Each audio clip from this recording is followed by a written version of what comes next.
Qu'est-ce qui vous a fait venir ici? Ce qui m'a fait venir ici, c'est parce que j'ai été avec vous dans l'inspiration de cet événement, même si je n'ai pas participé à la création matérielle. C'est comme si vous aviez voulu faire un événement qui respire l'esprit que vous avez vécu dans nos séminaires. Et c'était un grand honneur pour moi qu'il y ait deux personnes comme vous qui en tiriez concrètement un événement qui s'adresse exactement aux décideurs. Moi, depuis longtemps, j'ai envie de faire passer, de transmettre les acquis de l'ordre du développement personnel, de la spiritualité, de la thérapie au monde de l'entreprise et de la politique.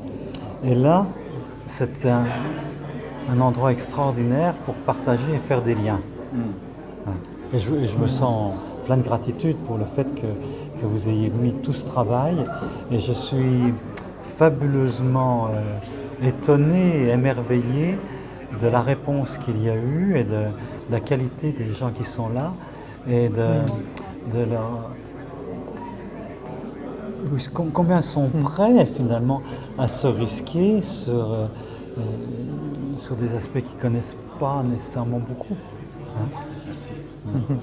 Alors moi j'ai été très touchée parce qu'en fait cet événement c'est aussi, je dirais quelque part, ce que vous avez permis, Jean-Michel et Pascal et toi, c'est quelque part la réalisation Jean-Philippe, la réalisation d'un des rêves de Dominique. C'était que ce qu'il avait mis en place, qui était son rêve, de passer d'un travail, de développement personnel, mais qui s'adresse à des leaders, qui fait que du fait que ça s'adresse à des gens qui sont porteurs, ça va multiplier cette œuvre de paix, d'amour et de réalisation. Et j'ai été très très touchée de la cohérence qu'il y avait entre tous les animateurs. Et que c'était pratiquement le même langage entre tous les animateurs, et ça je trouve que c'était vraiment un beau cadeau. Ouais, donc justement là tu commences à évoquer la journée, quoi. Donc ma deuxième question c'est ça, c'est qu'est-ce que vous retenez de cette journée que vous avez vécue? Qu'est-ce que vous avez senti, imprimé en vous?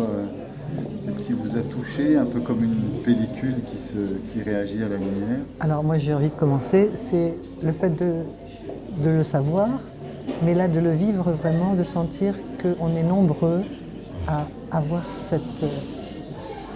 ce rêve profond et cette réalisation profonde aussi d'accompagner des gens et des leaders et que c'est possible et qu'on n'est vraiment pas tout seul. Et c'est très très beau. Voilà. Moi j'ai été émerveillé de l'intelligence collective, de l'ambiance, l'atmosphère de bienveillance.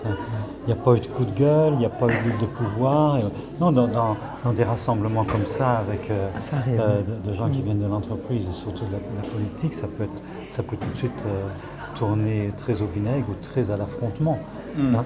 Et là, c'est vraiment un exemple pour moi, quand on a parlé de diversité et de rassemblement. Enfin, c'est l'inverse justement de ce que j'appellerais une démocratie douteuse, qui est bâtie sur l'alternance et le conflit. Et là, c'est une expérience de démocratie intégrative, c'est-à-dire où tout le monde est pris en compte, le groupe est bienveillant pour chacun des membres, et ce qui permet une véritable réunion des énergies, une synthèse, une synergie pour créer quelque chose. Hein. Et ça, c'est rare. Mais ça prouve aussi, pour moi, la maturation qui se fait et l'évolution profonde qui se fait. Je ne pense pas qu'il y a 15 ans, et peut-être même il y a 5 ans, un tel événement eût été possible. Alors, moi, il y a aussi quelque chose qui m'a touché, c'est l'implication de tous les participants. C'est-à-dire, par exemple, dans l'atelier qu'on a animé, tout le monde est vraiment rentré dedans. Et c'est vraiment pas toujours évident. Et là, il y a vraiment, et dans l'Assemblée, vraiment une grande participation qui montre vraiment l'évolution et un besoin. C'est vraiment la réponse à un besoin.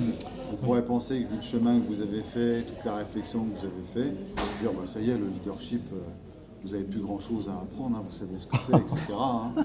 Du coup, si vous deviez retenir une chose de la journée d'aujourd'hui en disant, tiens, aujourd'hui, ça m'a ouvert cette piste-là sur quelque chose, un endroit, une parole, un témoignage, quelque chose m'a... Voilà ce que j'ai pu ouvrir aujourd'hui, une nouvelle piste.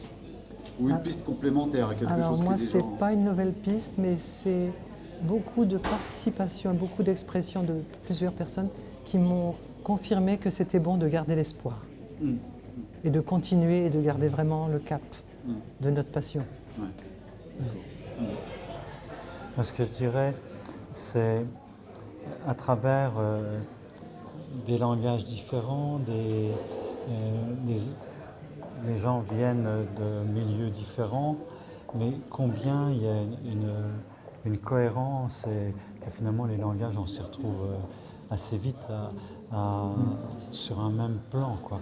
Donc pour moi, ce que j'en repars, c'est avec la certitude qu'il y a vraiment quelque chose de fond qui bouge. Là, j'ai du mal à mettre le doigt sur un point particulier, c'est plutôt l'ensemble, tu vois. Là, dans un point particulier, je ne sais pas, mais je sais qu'il y a 1000 choses. Et alors là, que j'ai à apprendre, tout le temps, même la façon dont une méditation est menée, dont une personne parle, même il y a des éléments même d'élaboration intellectuelle aussi. Par exemple, Patrick Vivray, la façon même dont il fait des liens avec la théologie, avec l'histoire, tout ça pour moi ça m'enrichit continuellement. Donc moi je me considère comme un débutant, pas comme quelqu'un qui... Et je dirais que même le jeu du roi, c'est pas que je sais quelque chose de spécifique, c'est plutôt que je continue à apprendre même en faisant pratiquer le jeu du roi. Que le jeu du roi m'enseigne. Ok, merci beaucoup à vous deux. Merci à toi.